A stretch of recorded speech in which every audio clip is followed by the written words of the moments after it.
திரைக்கடல் நேயர்களுக்கு வணக்கம். இன்னைக்கு இந்த வீடியோவில் நம்ம என்ன பேச போகிறோம்னா, இந்தியன் 2 ஜீரோ டாலரன்ஸ் படத்தோட ட்ரெய்லர் ரிலீஸ் ஆயிடுச்சு. அந்த ட்ரெய்லரை டீகோட் பண்ணி அதை பற்றின ஒரு கண்டென்ட் தான் இந்த வீடியோவாக இருக்க போகுது. சரி, ட்ரெய்லரில் முதல்ல என்னென்ன இருக்குங்கிறதெல்லாம் பார்ப்போம். அதுக்கப்புறம் மிச்ச மீதியெல்லாம் பேசலாம். எடுத்தோன்னே ட்ரெய்லர் பல டாப் ஆங்கிளில் இந்தியாவில் பல ஸ்டேட்ஸை காட்டுறாங்க. அதில் ரகுல் பிரீத் சிங்கோட வாய்ஸோட தொடங்குது. ஊராடாது, கட்டுற ஃபீஸுக்கு ஏற்ற படிப்பு இல்லை, படிப்புக்கு ஏற்ற வேலை இல்லை, வேலைக்கு ஏற்ற சம்பளம் இல்லை, கட்டுற டேக்ஸுக்கு ஏற்ற ஃபெசிலிட்டிஸ் இல்லை அப்படின்ட்டு இந்த கண்ட்ரியை பற்றி கம்ப்ளைண்ட் பண்ணுறாங்க.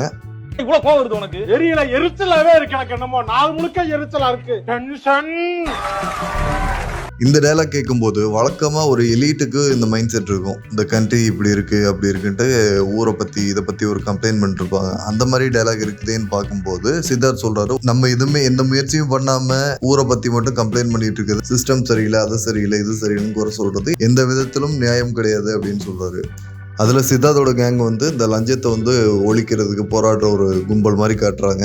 அதுக்கு அவங்க ட்ரை பண்ணி அவங்கள வேற மாதிரி எக்ஸ்போஸ் பண்ணி ட்விஸ்ட் பண்ணி இந்த கவர்மெண்ட் பெரிய பவரில் இருக்கவங்களாம் அவங்களை என்ன பண்ணுறாங்க, அவங்க அனுபவிக்கிற கொடுமைகள்லாம் கொஞ்சம் கொஞ்சமாக காட்டுறாங்க. அப்புறம் இவங்களெல்லாம் கடிச்சு குதிர ஒரு வேட்டை நாய் ஒன்று தேவைப்படுது அப்படிங்கிற மாதிரி சொல்கிறாரு. அப்படி யாரா இருக்கா அப்படின்னு பிரியா பவானி சங்கர் கேட்க, ஒருத்தர் இருந்தாரு அப்படிங்கிற மாதிரி சித்தார்த் சொல்கிறாரு. ஆணவத்தையும் அக்கிரமத்தையும் அழிக்கிறதுக்கு பூமியில ஒருத்தர் பிறந்திருப்பான்டா. அவன் நிச்சயமா ஒரு நாளைக்கு வருவான்டா. வந்துட்டான்டா. ஹீரோ இன்ட்ரோடக்ஷனா மிளகா சட்னி எடுத்து மூஞ்சில ஊத்திடுவேன். இது யூஸ்வலாக ஒரு ஹீரோவுக்கு எப்படி பில்டப் பண்ணுவோமோ அந்த மாதிரி தான் இருந்துச்சு. இதில் ஒன்றும் புதுமையாக எதுவும் இல்லை அப்படிங்கிற மாதிரி தோணுச்சு. இந்தியன் 1 இருக்குல்ல, அதோட கிளிப்ஸு அப்புறம் அதெல்லாம் ரீமாஸ்டர் பண்ணி கொஞ்சம் கொஞ்சம் கட்ஸாக போடுறாங்க. சேனாபதி ரிட்டர்ன்ஸ் அப்படிங்கிற மாதிரி. நெடுமுடி வேணும் இந்தியன் யார் அப்படிங்கிறத, அவர் அந்த கேஸை சால்வ் பண்ணாமல் இருந்தது, அவரோட லைஃப்லேயே அந்த ஒரு கேஸை தான் சால்வ் பண்ணதில்லை அப்படிங்கிற மாதிரிலாம் சொல்கிறாரு. அதுக்கப்புறம் ஒரு ப்ரெசன்டேஷன் ஒன்று போகுது. சேனாபதி யார், அவர் ஃப்ரீடம் ஃபைட்டர் அப்படிங்கிறத பாபி சிம்மா அவரோட வாய்ஸ்ல எக்ஸ்பிளைன் பண்றாங்க. அதுக்கப்புறம் நம்ம இந்தியன் தாத்தாவை காட்டுறாங்க. அவர் முடியெல்லாம் பெருசா வளர்த்துக்கிட்டு போதி தர்மர் மாதிரி ஒரு மலையில உட்காந்து தியானம் பண்றாரு. அது கங்ஃபுன்னு சொல்ல முடியாது, இதுல வர்மக்கலை இல்லையா, இதுல வர்மக்கலை பிராக்டிஸ் பண்ணிட்டு இருக்காருன்னு நினைக்கிறேன். அப்புறம் ஒவ்வொரு இடத்துலயும் ஒரு சண்டை போடுறது, அந்த வர்மக்கலை அந்த 2 விரல்களை வச்சு எப்படி சொல்லிட்டு அடிக்கிறாரு அப்படிங்கிறலாம் காட்டுறாங்க. இந்த மீச தாடியெல்லாம் பெருசா வச்சுக்கிட்டு கழுத்திலே வாங்குறாருல, இவர் யாருன்னு தெரியுதா? இவர் தான் நம்ம கிரிக்கெட் பிளேயர் யுவராஜ் சிங் இருக்காருல்ல, அவரோட அப்பா. இவர் ஆல்ரெடி நம்ம தர்பார் படத்திலே ஒரு கேங்ஸ்டரா நடிச்சிருப்பாரு. சீம்ஸ் லைக் அவர் இந்த படத்துல இருக்காரு போல. ஓகே, அதுக்கப்புறம் இந்தியன் தாத்தா சன் பேக்ரவுண்டோட தண்ணியெல்லாம் அந்த வர்மக்கலை ப்ராக்டிஸ் பண்றாரு. அதோட மாண்டாஜ் சீன் நினைக்கிறேன், ஏதோ எலவேஷன் சாங்ல ஒரு சீனா என்னதில்ல, நல்லா இருக்கு பார்க்க சினிமாட்டோகிராஃபிலாம். அப்புறம் அவர் ஒவ்வொரு கெட்டப்பா போட்டு என்னென்ன பண்றாரு அப்படிங்கலாம் காட்டுறாங்க. அப்புறம் நாக்கு தள்ளிக்கிட்டு ஒருத்தர் இருக்காரு. இவர் யாரு? இவர் டெல்லி கணேஷ்னு நினைக்கிறேன். அதுக்கப்புறம் விவேக் கேட்கிறாரு, என்ன கர்மம் சார் இது அப்படிங்கிறது. பாபி சிம்மாட்ட கேட்கிறாரு.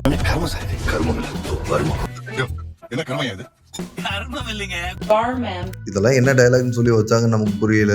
இதை வேற மாதிரி எக்ஸ்பிளைன் பண்ணிருக்கலாம். சரி, இவங்க 2 பேர் கேரக்டரும் எப்படி இருக்குன்னா, பார்க்க அன்னியன் படத்துல சாரி அப்புறம் பிரகாஷ் ராஜ் ஒரு கேரக்டர் இருப்பாங்களே, அந்த மாதிரி கேரக்டரா இருக்கும்னு நமக்கு தோணுது. அதுக்கப்புறம் அந்த கர்மம் வருமம் விரல வச்சு நரம்புல குத்தணும்னா அது எப்படி பாதிக்குது அப்படிங்கிறத அன்னியன் மாதிரி ஒரு கிராபிக்ஸ்ல காட்டுறாங்க. நரம்புல வெடிச்சு சதறது அதை காட்டுறாங்கன்னு நினைக்கிறேன். அப்புறம் ஃபைனலி பாராவோட பேக்ரவுண்ட் மியூசிக்கோட இந்தியன் தாத்தாவோட ஃபேஸை கம்ப்ளீட்டா ரிவீல் பண்றாங்க. பெரிய கட்டையான மீசை வச்சுட்டு அப்படி நிக்கிறாரு. அது ஒரு லேப் மாதிரி இருக்குது. வெறும் கண்ணாடி பாட்டில்கள் குடுவைகளா இருக்கு. அது பாட்டில்கள் செய்யும் இடமா இல்ல ஏதோ லேபான்னு தெரியல, இல்ல ஏதோ ஃபேக்டரியானும் தெரியல. பல லுக்ல இருக்கதை திரும்ப திரும்ப காட்டுறாங்க. Hey, I've seen this one. This is a classic. அப்புறம் பல ஸ்டேட்ல லஞ்சத்தினால பாதிக்கப்பட்ட பீப்புள் கம்பேக் இண்டியன் அப்படின்ட்டு அவங்கவுங்க லாங்குவேஜ்ல அவங்க குமுறல்களை டைப் பண்ணிட்டு #கம்பேக் இண்டியன் அப்படின்ட்டு சோசியல் மீடியாஸ்ல ட்ரெண்ட் பண்ணி வருவாங்க. அப்புறம் தாத்தா வராரு விஷுவல்ஸ் எல்லாம் வருது. அப்புறம் கேலண்டர் சாங்கோட விஷுவல்ஸ் வருது. அதுக்கப்புறம் நீலோர்பம் சாங்கோட விஷுவல்ஸ் வருது. அப்புறம் லஞ்சம் வாங்குற நிறைய அதிகாரிகளை காட்டுறாங்க. அதுக்கப்புறம் ஒரு அனிமேட்டட் சீக்வன்ஸ் வருது. அந்த சீக்வன்ஸ் பார்க்கும்போது நமக்கு இந்த படத்தோட ரெஃபரன்ஸோன்னு தோணுது. அப்புறம் சித்தார்த்தோட கேங் ஒவ்வொருத்தவங்களா அற வாங்குறது காட்டுறாங்க.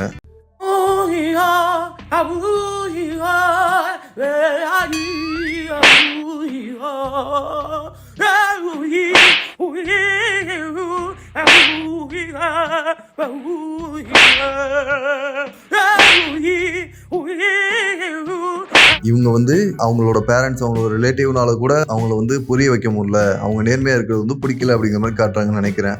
அதுக்கப்புறம் அந்த கண்ணாடி அப்புறம் அந்த கிளாஸ் எல்லாம் வித்தியாசமான ஒரு லெட்டர்ஸ்ல ஒரு லாங்குவேஜ்ல என்னமோ எழுதியிருக்காங்க. அதாவது இந்தியன் தாத்தா இருக்கார்ல, அவர் வந்து ஒவ்வொருத்தரையும் மர்டர் பண்றதுக்கு முன்னாடி இந்த லாங்குவேஜ்ல எழுதி வச்சுட்டு அந்த இடத்துக்கு போய் விதவிதமா கெட்டப் போட்டு கொள்றாருன்னு நினைக்கிறேன். இது கிட்டத்தட்ட வந்து அன்னியன் படத்தோட சாயல் மாதிரி இருக்கு. அன்னியன் படத்துல அவர் இப்படித்தான் பண்ணுவாரு, ஏதாவது ஒரு ஹிண்ட் மாதிரி எழுதி வச்சுட்டு போவாரு. கும்பாபிஷேகமா சாரி கும்பி பாகம் அப்படின்லாம் எழுதி வச்சுட்டு போவாரு. அந்த மாதிரி தான் இருக்கு. அப்புறம் எஸ்.ஜே. சூர்யா ரிவீல் பண்றாங்க, இவருக்கு இந்த ட்ரெய்லர்ல டைலாக்ஸே கிடையாது. சிரிக்கிறாரு, அப்படி தங்க தட்டுல அப்படி ஒரு பெரிய கிராண்டரான ஒரு வாழ்க்கையை வாழ்றாரு. இவர் தான் வந்து அந்த பெரிய வில்லனா இருப்பார்னு நினைக்கிறேன். அதாவது வில்லன்களுக்கெல்லாம் வில்லனா இருப்பார்ல, இந்தியன் யூனிவர்ஸ்ல இவர் தான் பெரிய வில்லனா இருப்பாருன்னு எனக்கு தோணுது. இவர் அழிச்சிட்டா லஞ்சம் ஊழல் ஒளிஞ்சிரும்னு சொல்ல போறாங்களா என்னன்னு தெரியல. அதுக்கப்புறம் நெடுமுடி வேணு வந்து போட்ல போகும்போது சொல்றாரு பாபி சிம்மாவிட்ட, நான் என் கெரியர்லேயே முடிக்காத ஒரே கேஸ் இந்த சேனாபதியோட கேஸ் தான் அப்படிங்கிற மாதிரி சொல்றாரு. அதுக்கப்புறம் இவனை ஆன்டி இண்டியன் அறிவிச்சிடலாமா அப்படிங்கிற மாதிரி சொல்றாங்க. இந்த டைலாக்லாம் வந்து ட்ரெண்டுக்காக இருக்கட்டும்னு வச்சாங்களா என்ன நமக்கு புரியல. இதெல்லாம் ஏன்டா வச்சாங்கன்னு தான் ஃபீல் ஆகுது. சித்தார்த் வந்து கேட்குறாரு, சின்ன வயசுல வந்து நேர்மையா உண்மையா இருக்கணும் அப்படிங்கறத சொல்லி நீங்க தானே வளர்த்தீங்க, இப்போ நீங்களே அதெல்லாம் பிரேக் பண்ணிட்டு இந்த மாதிரி இருக்கணும்னு சொல்றீங்க, தப்பான வழியில கைட் பண்றீங்க அப்படிங்கிற மாதிரி இந்தியன் தாத்தாவை பார்த்து கேட்கிறாரு. அப்போ சின்ன வயசுல இந்தியன் தாத்தா வந்து இவருக்கு ஏதோ ரிலேட்டிவா இல்ல எந்த வகையில சம்மந்தப்பட்டிருக்காரு அப்படிங்கிற மாதிரி நமக்கு சந்தேகங்கள் வருது. ஒருவேளை சித்தார்த் வந்து இந்தியன் தாத்தாவோட ஒரு ஃபேன் பாயா வளர்ந்துருக்கலாம், அப்படி கூட மீன் பண்ணிருக்கலாம், என்னன்னு தெரியல. அப்புறம் வழக்கம் போல சங்கர் அட்லி படங்கள்லாம் வந்து யாராவது தற்கொலை பண்ணிட்டு செத்து போவாங்க, அதுக்கப்புறம் வந்து ஒரு பெரிய பிரச்சனை வரும். அந்த மாதிரி தான் இதுவும் இருக்கு. அப்புறம் க்ரௌட் எல்லாம் வந்து எல்லா ஏரியாவில் இருக்க பீப்புள், ஒட்டுமொத்த ஸ்டேட்ல இருக்க பீப்புள் ஒன்று கூடி எவனையோ துரத்தி போய் அடிப்பாங்க, ஏதோ ஒரு விஷயத்துக்காக ஒன்று கூடுவாங்க, ஒன்று கூடி போராட்டம் பண்ணுவாங்க. அந்த மாதிரி தான் இதுவும் இருக்குது. சமுத்திரகனி வந்து சித்தார்த்தோட அண்ணனா வர்றாரா அப்பாவா வர்றாரா என்ன ஏதுன்னு தெரியல. அவர் ஒரு ஆஃபீஸரா இருக்காரு. சித்தார்த்துக்கு அவரால் ஏதோ ஒரு பிரச்சனை இல்லை, அவர் ஃபேமிலிக்கு ஏதோ ஒரு பிரச்சனை நினைக்கிறேன். அப்புறம் நிறைய பேர் நிறைய ஸ்டேட்ல போராட்டம்லாம் பண்றாங்க, இந்தியனை விடுதலை செய் அப்படிங்கிற மாதிரி. ரிலீஸ் ஹிந்துஸ்தானின்லாம் வருது. அப்புறம் வந்து வழக்கம் போல டெலிகாஸ்ட் பண்றாரு. அன்னியன் படத்துலயும் வரும், இந்தியன் படத்துலயும் வரும். அவர் பண்ற கொலை இல்ல அவர் களை எடுக்கிறதுன்னு சொல்லுவார்ல, அதை வந்து டெலிகாஸ்ட் பண்றாரு. அந்த போராட்டம் பண்ற மக்களை பார்த்து நீங்க அமைதியான வழியில காந்தி வழியில போராடுங்க அப்படிங்கிற மாதிரி சொல்றாரு. நான் வந்து நேதாஜி வழியில போராட போறேன் அப்படிங்கிற மாதிரி சொல்றாரு. இது 2வது சுதந்திர போர்லாம் சொல்றாரு. அதுக்கப்புறம் ஓடவும் முடியாது ஒளியவும் முடியாது அப்படின்னு சொல்றாரு. ஓடவும் முடியாது ஒளியவும் முடியாது. போன வாரம் பண்ண வியாபாரத்தை சொல்றமே. இந்த டைலாக்கு நிறைய பேர் பிடிக்கல, பட் இது கூட இந்த கேரக்டருக்கு ஏதோ ரெலவெண்டா இருக்குன்னு வச்சுக்கோமே. கடைசியில் டாம் அண்ட் ஜெர்ரி ஆட்டம் மியாவுன்னுலாம் சொல்றாரு. இந்த டைலாக்லாம் எதுக்கு வச்சாங்கன்னே தெரில.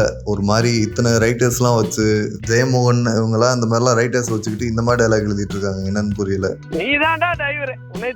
இல்ல ட்ரெய்லர்ல தாண்டி படத்துல பவர்ஃபுல்லா இருக்குமான்னு நமக்கு புரியல. ஆனா ட்ரெய்லர்ல உள்ள டைலாக்ஸ் எல்லாம் பார்க்கும்போது ஏதோ ரொம்ப அவுடேட்டடா ஆயிட்டாரோ அப்படின்னு ஃபீல் ஆகுது சங்கர். சரி, அதெல்லாம் பின்னாடி வரேன். இப்போ வந்து அந்த கேரக்டர்ஸ் பத்தி ஒரு அனாலிசிசேஷன் பார்ப்போம். அப்புறம் ஜெகன் இருக்காரு, அப்புறம் பிரியா பவானி சங்கர் இப்படிலாம் இருக்காங்க. இவங்கெல்லாம் வந்து வரிசையா ஒவ்வொரு அநியாயத்துக்கும் குரல் கொடுத்துட்டு இருக்காங்க. இந்த மாதிரி அதிகாரத்துல இருக்கவங்களால பாதிக்கப்பட்டவங்க வந்து இறந்து போறாங்க. அந்த பிரச்சனைகள்லாம் நடந்து பொங்கி எழுந்து இந்த கேங் வந்து கோவப்படுறாங்க. இதுல வந்து ஜெகன் இருக்கார்ல, ஜெகனோட அப்பா அம்மா வந்து மனோபாலாவும் தீபா வெங்கட் இந்த டாக்டர் படத்துல கூட வருவாங்க, அவங்க இருப்பாங்கன்னு தோணுது. மனோபாலா வந்து இதுல சீரியஸான ரோலா இருப்பாருன்னு எனக்கு தோணுது. பாபி சிம்மா வந்து நெடுமுடி வேணுவோட கிராண்ட்சன் கேரக்டர்ல வராரான்னு டவுட்டா இருக்கு. ஏன்னா அவரை தாத்தாவால சால்வ் பண்ண முடியாத கேஸ் வந்து இவர் சால்வ் பண்ணணும்னு நினைக்கிறாரு அப்படின்னு எனக்கு தோணுது. அதுக்கப்புறம் விக்ரம் படத்துல ஒரு பிரசன்டேஷன் பண்ணுவாங்க, இதே மாதிரி விக்ரம் என்ன மாதிரி ஆளு அப்படின்னு ஃபஹத் ஃபாசில் வந்து ஒரு இது சொல்லுவாரு. அதே மாதிரி இந்த சேனாபதி கேரக்டருக்கும் ஒரு மானிட்டர் பண்ணி அவர் யார் என்ன இதுங்கிறத எக்ஸ்பிளைன் பண்றாங்க. அப்புறம் எல்லாரும் வீட்டில் அரவாங்கிறத பார்க்கும்போது பெருசா ஏதோ ஒரு விஷயத்த மாட்டிக்கிட்டாங்க. இந்தியன் தாத்தாவை நம்பி அவரால் கைவிடப்பட்டாங்களோன்னு தோணுது. அதுக்கப்புறம் தான் அந்த சித்தார்த் அந்த கேங்லாம் அந்த அவர் கையில இந்தியன் தாத்தாவோட ஃபிகரின்னு நினைக்கிறேன் அதெல்லாம் வச்சு கீழே போட்டு உடச்சிட்டு அவர் மேல ஒரு நம்பிக்கை இழந்து அதுக்கப்புறம் போய் ஒரு கிரேவியார்ல இந்தியன் தாத்தாவை சந்திக்கிறாங்க. சந்திக்கும் போது இது மாதிரி கேட்கிறாரு, இந்த மாதிரி நீங்க தானே நியாயமா இருக்க சொன்னீங்க, இப்ப நீங்களே அதெல்லாம் மீறீங்களே அப்படின்னு சொல்லிட்டு ஏதோ போயிடுறாரு. அதுக்கப்புறம் இந்தியன் தாத்தா வந்து அதனால கண் கலங்கி நடக்கும்போது அந்த இடத்துல போலீஸ் வந்து அவரை சுத்து போட்டுறாங்க. சுத்து போடும்போது அங்க வந்து ஒரு குண்டை வீசிட்டு அவங்கள்ட்ட இருந்து தப்பிச்சு போறாருன்னு நினைக்கிறேன். அதுக்கப்புறம் நடக்கிறது தான் வந்து இந்த சீக்வன்ஸ். பாபி சிம்மா அப்புறம் நிறைய போலீஸ்லாம் வந்து அவரை வந்து சேஸ் பண்றாங்க. சேஸ் பண்ணும்போது அந்த எலக்ட்ரிக் யூனிசைக்கிள்னு சொல்லுவாங்க, அந்த சைக்கிள்ல டைவ்லாம் அடிச்சு மெட்ரோ ட்ரெயினுக்குள்ளலாம் பூந்து போறாரு. ஸோ அப்போ வர்ற சீக்வன்ஸா இருக்கலாம். அதுக்கப்புறம் இந்தியன் தாத்தா ஒரு கட்டத்தில் அரெஸ்டும் ஆகிறாருன்னு நினைக்கிறேன். அதுக்கப்புறம் தான் இந்த ப்ரொட்டஸ்ட் வருது அவரை ரிலீஸ் பண்ண சொல்லி. இப்போ இந்த ட்ரெய்லரை பொறுத்த வரைக்கும் டெக்னிக்கலா ஒரு சைடு பார்ப்போம். டெக்னிக்கலா பார்க்கும்போது மேக்கப் பொறுத்த வரைக்கும் அன்னைக்கு இருந்ததை விட இன்னைக்கு அட்வான்ஸ்டா இருக்கு. நிறைய பேர் சொல்றாங்க இந்த மேக்கப் வந்து செட் ஆகல, நல்லா இல்லை அப்படின்னு. ஆனா எனக்கு என்ன தோணுதுன்னா, அன்னைக்கு போட்ட மேக்கப் பார்த்தோம்னா ஒரு பேட்சா ஒரு இது கமல்னு சொல்றபடி இருக்காது. ஆனா இன்னைக்கு பார்க்கும்போது இது கமல் தான் அப்படிங்கிறது பார்க்கும்போது ஆப்வியஸா தெரியுது. தெரியுது. என்னை பொறுத்த வரைக்கும் அந்த மேக்கப்ல கொஞ்சம் டோன் வந்து கொஞ்சம் வேற மாதிரி இருக்கு. ரொம்ப பளிச்சுன்னு இல்லாம ஒரு டல்லா இருக்க மாதிரி இருக்கு. பட் இருந்தாலும் அன்னைக்கு கம்பேர் பண்ணும்போது இன்னைக்கு கொஞ்சம் ரியலிஸ்டிக்கா இருக்க மாதிரி தான் ஃபீல் ஆகுது. டீடைலிங் பொறுத்த வரையில சொல்றேன். அதுக்கப்புறம் சில ஃபைட் சீன்ஸ் எல்லாம் பார்க்கும்போது நமக்கு ஐ படம் ஞாபகம் வருது. இந்த ஷர்ட்லெஸ்ஸா பேர் பாடியோட ஒரு சண்டை போறாருல அதுவும். அதுக்கப்புறம் அந்த எலக்ட்ரிக் யூனிசைக்கிள் இருக்குல்ல அதை வச்சு பண்ணும்போது ஐ படத்துல அந்த சைக்கிள்ல அந்த ரூஃப் மேல சண்டை போடுவாங்க. அந்த ஃபைட் வந்து ஞாபகம் வருது. இந்த ட்ரெய்லர் பொறுத்த வரைக்கும் அவங்க நிறையலாம் ரிவீல் பண்ணலன்னு தான் தோணுது. அந்த பாடல்களில் உள்ள விஷுவல்ஸ் கொஞ்சம் அப்புறம் அந்த ஆல்ரெடி ஒரு கிளிம்ஸ் ஒன்று விட்டுருந்தாங்க அதில் கொஞ்சம், அப்புறம் சுற்றி நிறைய ஒரே சீன்ஸில் நடக்கக்கூடிய இவ்வளோ இதை வச்சு தான் ட்ரெய்லர் கட் பண்ணியிருக்காங்கன்னு தோணுது. ட்ரெய்லர் கட் பொறுத்த வரைக்கும் அது இன்ட்ரெஸ்டிங்காக தான் இருக்கும், அதில் பிரச்சனை இல்லை. பட் வந்து இது ரொம்ப அவுடேட்டடாக இருக்கும்னு ஒரு ஃபீல் வருது. ஷங்கரோட அதே ஸ்டைல் அன்னியன்ல இந்தியன்ல எப்படி பண்ணாரோ அதே மாதிரி தான் எப்பவும் பண்ணியிருக்கான்னு தோணுது. இத்தனை வருஷம் ஆயிடுச்சு. கடைசியில் வந்து எல்லா ஃபேன்ஸையும் திருப்திப்படுத்துகிற ஒரு ஷங்கரோட ஃபிலிம் எதுன்னு பார்த்தோம்னா எந்திரன் படம் தான். அதுக்கப்புறம் வந்து 2.0 வந்துருச்சு, ஐ படம் வந்துருச்சு. ஸோ இந்தியன் 2வும் வந்து அதில் ஆட் ஆயிருமோன்னு நிறைய பேருக்கு சந்தேகங்கள் வருது. அதே மாதிரி 20 வருஷத்துக்கு முன்னாடி அது லஞ்சம் அப்புறம் ஊழல் இதுதான் வந்து பெரிய நாட்டில் வந்து ரொம்ப கொடிய விஷயம் அப்படின்னு சொன்னால் அன்னைக்கு இருந்த புரிதலுக்கு மக்களால் ஏற்றுக்கப்பட்டுச்சு. ஏன்னா அந்த அரசியல் போதுமானதுன்னு தோணுச்சு நிறைய பேருக்கு. ஆனால் இன்னைக்கு வந்து ஜெய் பீம், அப்புறம் அசுரன், பரியரும் பெருமாள், அப்புறம் மெட்ராஸ் இந்த மாதிரி படங்கள்லாம் வந்ததுக்கு அப்புறம் ஜாதி அரசியல், இந்த ரேசிசம், அந்த இனவெறி, லஞ்சம் ஊழலை விட இதெல்லாம் எவ்வளோ பெரிய கேடுகட்ட விஷயம் நாட்டில் நடந்துட்டு இருக்கு அப்படிங்கிறதெல்லாம் வந்ததுக்கு அப்புறம் இந்த லஞ்சம் ஊழல்லாம் வந்து ஒரு பெரிய விஷயமா அப்படிங்கிற மாதிரி தோணுது. அப்படிப்பட்ட மைண்ட் செட்ல தான் பீப்புள் இருக்காங்கிறப்போ இந்த இதை வச்சு எப்படி ஒரு கன்வின்சிங்கான ஸ்டோரி டெல்லிங் இந்த காலகட்டத்துக்கு இது மாதிரி சொல்லுவாருன்னு நமக்கு புரியல. இந்த ட்ரெய்லர் கட் வந்து ஒரு 5 வருஷத்துக்கு முன்னாடி வந்திருந்தாலுமே ஒரு அவுடேட்டா தான் ஃபீல் ஆயிருக்கும். அதில் உள்ள டைலாக்ஸ்லாம் பார்த்தா அப்படி தான் ஃபீல் ஆகுது. இதில் திரைக்கதை எந்த அளவுக்கு சுவாரஸ்யமா இல்லை சர்ப்ரைஸா உள்ள என்னென்ன எலமெண்ட்ஸ் படத்துக்குள்ள இன்னும் வச்சிருக்காங்கிறத பொறுத்து தான் வந்து அந்த அரசியல் பார்வை இல்லை படம் எந்த அளவுக்கு எங்கேஜிங்காக இருக்குங்கிறத பொறுத்து இதெல்லாம் வந்து மக்கள் வந்து கண்டுக்க மாட்டாங்க. ஒருவேளை படமே அந்த அளவுக்கு எங்கேஜிங்காக இல்லைன்னா கண்டிப்பாக இதெல்லாம் நோட்டீஸ் பண்ணி பின்னாடி பெரிய அடி விழும் அப்படிங்கிறதுல எந்த மாற்று கருத்தும் இல்லை. அப்புறம் எனக்கு இன்னொரு டவுட் இருந்துச்சு. நான் கூட வந்து இது சேனாபதி இருக்காது, அவரோட பையன் தான் இருக்கும், சரி நம்ம ஒரு ஃபேன் தியரி கிரியேட் பண்ணுவோமே அப்படின்ட்டு வழக்கம் போல் நானாக ஒரு டீகோட் பண்ணி ஆராய ஆரம்பிச்சிட்டேன். ஏன்னா சேனாபதி வந்து அந்த படத்தில் எப்படி காட்டியிருப்பாங்கன்னா 1918 பிறந்தவர். அவரோட டேட் ஆஃப் பர்த் வந்து அந்த வருஷம், ஃப்ரீடம் ஃபைட்டர் வேற. சரி இந்த படம் வந்து இந்தியன் படம் ஒரு 4 வருஷத்துக்கு முன்னாடி ஸ்டார்ட் பண்ணாங்கன்னு வச்சுக்கோமே. அப்படி பார்த்தாலும் அவருக்கு எப்படியும் ஒரு 102 104 வயசு அந்த ரேஞ்சில் இருக்குன்னு வச்சுக்குவோம். அப்படிப்பட்ட ஒரு வயசான ஒரு ஆள் எப்படி இந்த அளவுக்கு ஆக்டிவா, இந்தியன் 1 படம் எடுத்துக்கிட்டீங்கன்னா அதுல கூட அவர் வந்து இவ்வளவு ஆக்டிவா சண்டை போட்டுக்க மாட்டாரு. ஒரு வயசானவராக இருப்பாரு, அதிகபட்சம் போனா 2 விரல வச்சு கழுத்துல குத்துவாரு, வயிற்றுல குத்துவாரு, அவ்வளவுதான் முடியும். ஆனா இங்க பாருங்க அவர் வந்து அந்த எலக்ட்ரிக் யூனிசைக்கிள்ல பறக்குறாரு. அதுக்கப்புறம் ஐ படத்துல உள்ள மாதிரி பேர் பாடியோட வந்து கிக் பண்றாரு, சண்டை போடுறாரு, என்னென்னமோ பண்றாரு. ஒரு 20 வருஷம் கழிச்சு அவருக்கு இவ்வளோ வயசாயிருக்கும், இதெல்லாம் பாசிபிளாங்கிற மாதிரி யோசிக்க வைக்குது. சரி நான் என்ன நினச்சேன், கடைசியில் அந்த ஃப்ளைட் கிராஷ் ஆகும் தெரியுமா, அவரோட பையனை கொல்ல போவார், கத்தியால் குத்திடுவார்ல, அதில் வந்து இந்தியன் தாத்தா இறந்துருவார், அவரோட பையன் தான் வந்து வெளில வந்துருவார் அப்படிங்கிற மாதிரி நினச்சேன். ஆனால் அது சங்கர் சார் வந்து ஒரு ப்ரொமோஷனில் என்ன சொல்லியிருக்காருன்னா, அதாவது ஒரு மார்ஷியல் ஆர்ட் மாஸ்டர் வந்து சைனாவில் இருக்காராம், 120 வயசு வரை உயிர் வாழ்ந்தாராம். அவர் வந்து அந்த மாதிரி ரொம்ப ஆக்டிவாக இருப்பாராம். சேனாபதி வந்து அதே மாதிரி ஒரு ஏன்ஷியன் மார்ஷியல் ஆர்ட்டான வர்மக்கலையோட ஒரு பெரிய மாஸ்டராம். அவருக்கு வந்து அந்த அளவுக்கு ஸ்கில்ஸ் இருக்கான். இதுக்கு நான் சொன்னதே பரவாயில்லைங்கிற மாதிரி தான் இருக்கு. இதுக்கு பேர் ஜோக்கா? ஏன்னா நம்ம லஞ்சம் ஊழல் ஒழிக்க இந்த மாதிரி ஒரு எக்ஸப்ஷனல் ஒன்று வந்து தான் நமக்கு வந்து சேவ் பண்ணணுமான்னு புரியல. சேனாபதி மாதிரி ஒரு ஆள், அவரும் வந்து வயசான ஒரு ஆள், அவருக்கு இந்த மாதிரி எத்தனை பேர் வந்து 100 வயசு வரை உயிர் வாழ்வாங்க. சரி 100 வயசுக்கு மேலேயும் உயிர் வாழ்வாங்கன்னு வச்சுக்குவோம். 100 வயசு வரை உயிர் வாழ்வாங்க, இல்லை அதுக்கு மேலே ஒரு 10 வருஷம் 20 வருஷம் வரை கூட வாழ்வாங்கன்னு வச்சுக்குவோம். ஆனால் இந்த அளவுக்கு ஆக்டிவா எக்ஸப்ஷனலாக ஒருத்தர் சூப்பர் பவர் உள்ள ஒரு விஜிலாண்டி வந்து தான் இந்த லஞ்சம் ஊழல்ல இருந்து நம்மளை சேவ் பண்ணணும்னு இருக்குது. சரி ஓகே, ஒரு பேட்மேன் சூப்பர்மேன் மாதிரி அவரை வச்சுக்குவோம். ஆனால் அவரோட ஜஸ்டிஸ் என்னன்னு பார்த்தோம்னா, இந்த நாட்டிலேயே வந்து லஞ்சம் ஊழல் மட்டும்தான் பிரச்சனையா படுது.